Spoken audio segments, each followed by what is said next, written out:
am happy to be here, and just for your information, I was so excited to be here that I did my hair for your show. Even though you can't see it, I'm sure through my voice you can hear how good it looks, yeah? Just describe to me how good your hair looks right now. It's not high and crazy like it was anymore. Now it's parted to the side, but I have a freshly cut razored line just for your show. Excellent. One of the questions actually I was going to ask you, I was going to save it till later, but what sort of hair wax do you use to get it looking that perfect? Well, when I used to have my high crazy hair, I used to use a ton of hair glue, spiker hair glue, and then about 4 cans of hairspray per session. But now honestly, I don't have to put too much into it. I just kind of slick it back and throw some gel and hairspray in it, and I'm good to go. As opposed to it used to take about an hour to do it, now it takes about 5 minutes. Excellent. So you're used to doing it. What I need you to do then is after this interview, I need you to tweet me a picture of that hair. Okay, so welcome to the UK as well. So you've been here for a couple of weeks now, haven't you? I have been here for about 10 days, and then I'm here for another week. Yeah. So yeah, the whole trip here was about 18 days. Excellent. I've been following your adventures through social media. I've seen you have matches with Chris Masters, been reunited with Rockstar Spud. Yeah, I didn't actually wrestle any of them, but I have been on some shows with Masters and Spud. I was actually just with Spud this past Friday, Saturday, and Sunday, and it's now Monday, and I am happy to that I got rid of him, because 3 days with him is like having a child. He'll probably say the same about me, but... Has he been looking after you and showing you our culture? Yeah, he's brought me some places, but, again, going out with him, it's just kind of, I can't handle too much of it at once. I got to take it doses. So what's been the highlight of your trip so far? Honestly, it's really just been every day. I've been having seminars in the afternoon that I teach, and then a wrestling show at night. And then, hotel bed, wake up, gym, repeat. It's been kind of, just long days and drives. I really haven't gotten to do much. I've been enjoying myself. I love the wrestling over here, meeting the fans and everything. I guess meeting the fans has been cool, Yeah, definitely. And you've been around to see a bit of the UK scene. What do you think of our wrestling scene at the moment? I think it's great. All the shows, the crowds were great. The shows were organized. The fans are respectful, and they enjoy meeting you and everything. And all the wrestlers have tights and boots and seem to be in good shape and everything. So the fans here are lucky that they get all this wrestling and with professional guys. Absolutely. Have you come across anyone exciting or special that you think is someone to look out for in the future? To be honest with you, I'm not that good with names.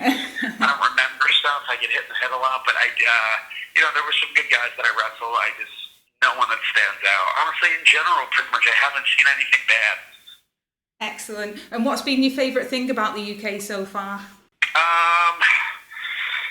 My happiest moment, like I said, in the UK, I think, was when I watched Spud drive off last night. He was God. I think that was my happiest moment. So you're going to be going home soon, I understand that, but you're coming back in January, aren't you? Yes, I'll be going home in a week, but at the end of January, I will be back for London, Manchester, and Birmingham for the yearly TNA UK Tour 2016, which is an exciting time for the fans, exciting time for us wrestlers. We love it, so... It's good you should mention that. I was there last year backstage. I was doing a feature on the fan interaction part of the tour. Okay. What would you say to a fan who's thinking about it? How would you convince them to go? Just why wouldn't you? TNA is the best wrestling in the world. You get to see hot girls, hard-hitting, fast-paced action. You get to meet your stars. Like you said, you were at a meet and greet. You get to go to a meet and greet where you can actually meet the wrestlers you watch on TV on Challenge, up close in person. What better way to spend your day? Yeah, and when I was there, I think it's great that fans get to engage with you. And I saw a fan give you, I think it was either a portrait or a painting of you or something like that. Do you get a lot of gifts from your fans? Yeah, and especially it seems like they get them more when we go out of the country. Whether it's here, Japan, Australia, whenever we're out of the country, fans are always giving us gifts, which is why I love coming here too. Next time I think I can tell them to bring me some money. And we recently saw you on TNA in the King of the Mountain match, where you did that leap of faith off the cage. What goes through your mind when you're doing a move like that? you know what? I went into, trying to prove myself and show a different side. It's been a while since I've actually gotten to wrestle, and, people see this intense side of myself. So I wanted to do something, show the fans, and just let them know that, hey, Robbie E really could go. Robbie E is the main event guy, and I think I had to do something crazy like that to show them, and I did, and I think it worked, and it's memorable. It definitely stood out. We recently interviewed Taryn Terrell, and she was talking to us about her kind of other job as a stunt woman. Is that something that maybe you think about moving into, maybe stunts? No. Maybe, in wrestling, I'll put my body on the line, but it's definitely more power to her. She's awesome and not afraid of anything, but it's not something for me. Yeah, she's walking around on fire and all sorts, isn't she? So not for you. Yeah, I'll pass. Well, one thing that I did see you in that I absolutely loved was the Amazing Race. What an experience you had on that. Yeah, I mean, that was once in a lifetime like no other. Traveling around the world, God, I'd have to even sit and remember all the places that we went on the show, but making it to the finals was a huge accomplishment, and I was proud of that, and I think we did awesome on it, and people got to see a different side of me. Yeah, definitely. We were sat here cheering you on. We were devastated when you didn't win. You got so far. Yeah, I know we got far, but I tell you what, even though we didn't win, I was so happy that it was over that I could disconnect myself from Brooke, because I think we're going to rip each other's heads off. It did get a bit tense towards the end, yeah. Yeah, I mean, it's just pretty much for everyone, no matter who you are, when you're on the show and you're under all that pressure, and all the money's on the line, and you haven't been getting sleep, and you haven't been eating good, and it's all kind of came to a head. I think anybody's going to snap. Do you still blame her for the loss? Oh, I definitely blame her for the loss. You couldn't get a worse partner than her. She was negative. She wasn't.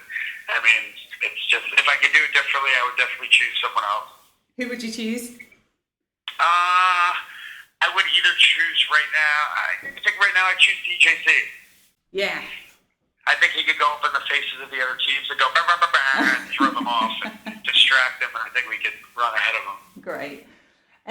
I'm glad you brought him up, actually. One of the things that we like to do is open up to our fans and give them a chance to ask our guests a question. And we've got a question from Francis, who was actually our super fan on the show a couple of weeks ago. He wants to know, what key advice would you give to him to become a BROMAN? What does he have to do to become a BROMAN? Yeah. Well, I mean, I'd have to look at his appearance. He'd have to be tan. He'd have to have muscles. He'd have to be well-dressed. He'd have to get his eyebrows threaded. He'd have to get manicures and pedicures. You got to be a manly man that takes care of yourself, but you can also admit that you could do those kind of things. That's what makes you so manly. That's what a BROMAN is. He'd also have to be able to wrestle, and he'd have to go through BROMAN training for a year, which is driving me, DJZ, and Jesse around and buying everything for us. So if he can pull all of that off, then we might consider him for a fourth BROMAN. Excellent. Just so we've got an indication, what level of tan are we looking at? What level of what? Tan. How dark does it need to be? I'm the darkest picture you possibly could of me, and times it by 4. Great. We recently interviewed Mark Andrews as well. He was on the show. And he's got a side project where he's in a band. Do you have anything outside of wrestling that you like to do? I mean, there's stuff I like to do. Wrestling is my passion, and I love it the most. And to be honest with you, with the TNA schedule and with, I'm regularly active in independent wrestling. If I have weekends off, I'm out, whether it's in the country or out of the country. I'm all around wrestling, teaching seminars. So I don't really have time right now to branch out any other things. Mm-hmm. Not saying I wouldn't, but, I always want to be involved with as much wrestling as I can.